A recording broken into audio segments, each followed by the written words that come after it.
Assalamualaikum warahmatullahi wabarakatuh. Perkenalkan, saya Salma Az-Zahra selaku perwakilan dari Madrasah Diniyah Manba'il Futuh Beji Jenuh Tuban. Di sini saya akan menerangkan tentang bab mengetahui kitab-kitab Allah. Bismillahirrahmanirrahim. Arba'atum min kutubin tafsiruha Tauratum Musa bil huda tanziluha Zaburu Dawuda wa Injilu ala Isa wa Furqanu ala khairil malam.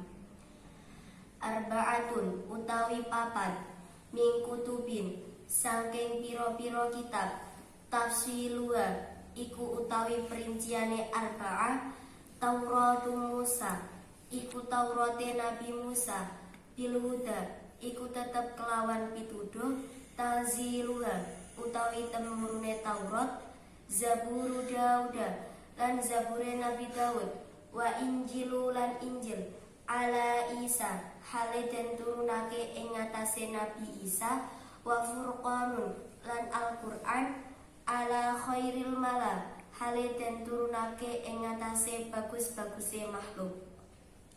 Artinya, adapun 4 kitab Allah yang wajib diketahui. Rinciannya: 1. Kitab Taurat.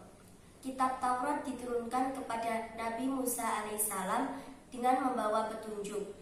Yang kedua, Kitab Zabur. Kitab Zabur diturunkan kepada Nabi Daud alaihissalam. Yang ketiga, Kitab Injil. Kitab Injil diturunkan kepada Nabi Isa alaihissalam. Dan yang keempat adalah Al-Quran. Al-Quran diturunkan kepada Nabi Muhammad SAW yang sebaik-baiknya makhluk. Maksudnya, kita sebagai orang muslim wajib mengetahui dan meyakini bahwa Allah SWT telah menurunkan beberapa kitab kepada para nabi dan rasulnya, seperti kitab Taurat. Kitab Taurat diturunkan kepada Nabi Musa alaihissalam yang isinya akidah, tauhid, dan hukum-hukum syariat, seperti kewajiban meyakini keesaan Allah SWT, larangan menyembah berhala atau patung, dan larangan menyebut nama Allah dengan sia-sia, seperti firman Allah Quran Surat Al-Isra ayat 2. Yang kedua, Kitab Zabur. Kitab Zabur diturunkan kepada Nabi Daud alaihissalam. Kitab Zabur berisi 150 syair dan pujian kepada Allah SWT atas segala nikmatnya. Tetapi di kitab Zabur tidak memuat ajaran-ajaran Allah, karena Nabi Daud diperintahkan untuk mengakui ajaran Nabi Musa alaihissalam, seperti yang tercantum di kitab Taurat. Yang ketiga, Kitab Injil. Kitab Injil diturunkan kepada Nabi Isa alaihissalam. Kitab Injil berisi ajaran-ajaran mengisahkan Allah SWT dan tidak menyekutukannya. Di dalam kitab Injil pula terdapat firman bahwa akan lahir Nabi akhir zaman, seperti firman Allah Quran Surat Al-Ma'idah ayat 46. Dan di dalam kitab Injil pula berisi ajakan untuk umat Nabi Isa alaihissalam untuk menjauhi hidup kerakusan dan ketamakan duniawi, seperti orang-orang Yahudi yang pada masa itu bersifat materialistis, yaitu mementingkan kehidupan dunia. Dan yang keempat adalah Al-Quran. Al-Quran adalah kitab terakhir yang diturunkan Allah untuk menyempurnakan kitab-kitab sebelumnya. Al-Quran diturunkan kepada Nabi Muhammad SAW melalui malaikat Jibril. Dan tujuan diturunkannya Al-Quran adalah sebagai pedoman bagi umat manusia, bukan hanya untuk satu umat, melainkan seluruh umat di dunia. Seperti firman Allah Quran Surat Al-Isra ayat 9. Dan secara garis besar, ajaran-ajaran yang terkandung di dalam Al-Quran yaitu akidah, ibadah, muamalah, akhlak karimah, tarikh, dan syariat. Selain 4 kitab tersebut, Allah SWT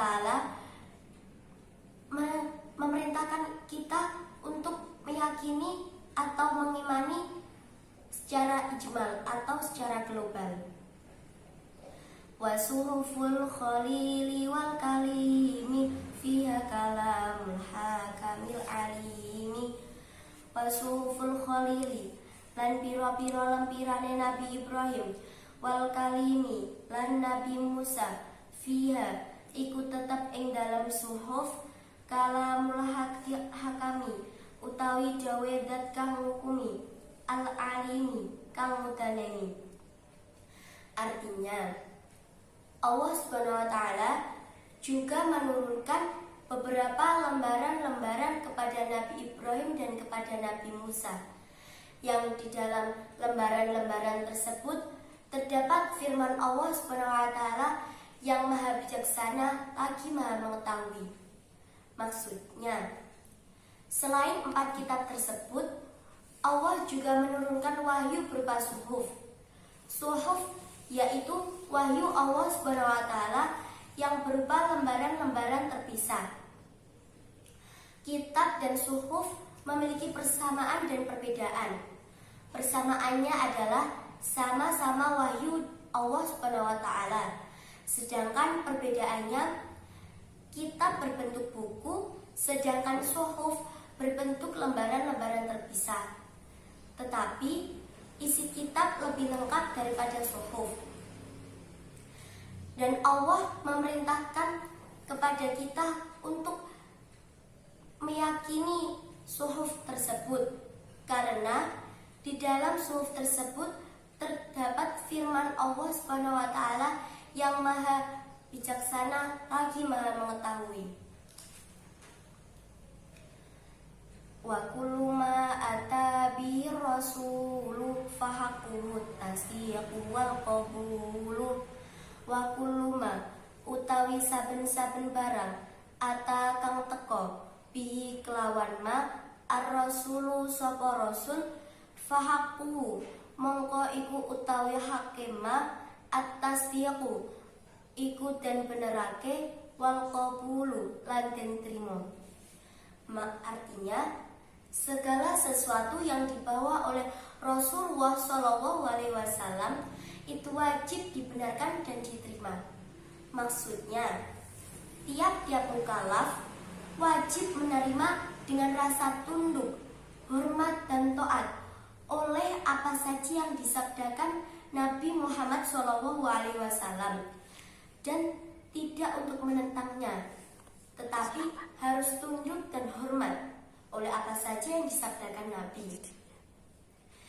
Imanuna biyaumi akhiri wajib wa kulli ma kana bihi minal ajab.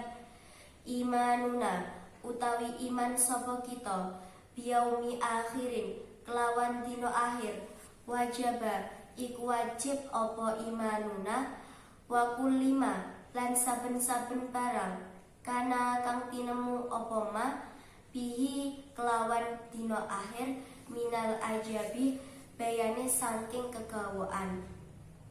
Artinya, kita wajib beriman, percaya kepada hari akhir atau hari kiamat, dan semua kejadian yang mengherankan yang terjadi pada hari kiamat. Maksudnya, semua orang mukallaf wajib meyakini dan mempercayai bahwa hari kiamat itu pasti akan datang. Begitu juga kejadian-kejadian yang mengagumkan, yang mengherankan, yang terjadi pada hari kiamat tersebut, seperti adanya syurga, neraka, mahsyar, ba'ats, hisab, mizan, dan lain-lainnya. Kita harus percaya bahwa hari kiamat pasti akan datang dan segala kejadian-kejadian yang mengherankan yang terjadi pada hari kiamat tersebut.